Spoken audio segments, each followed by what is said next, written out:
Invention number 2 test for the night. This one is a little, well, maybe they're all crazy. Anyway, what you got here is a system of diodes, not connected to nothing else, all running in a circuit that will absorb energy, similar to the diagrams of a Joule thief. That energy is going to create a oscillating magnetic field that's going to fire that little capacitor just by absorption, the same way that your cell phone loses reception when you walk past a microwave. Exactly the same way, the same type of waves.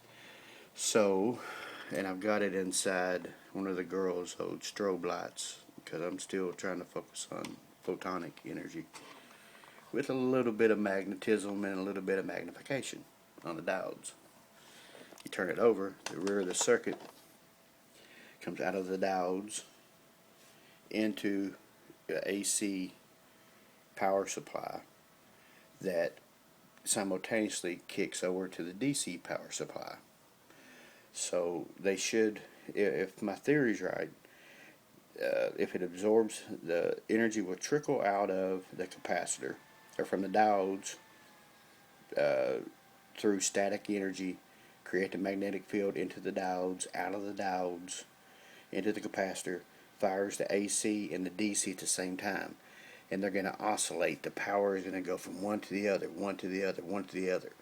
And what's going to happen is that as power keeps going back and forth, it doesn't lose any juice because these capacitors have no bridge rectifiers, anything on them.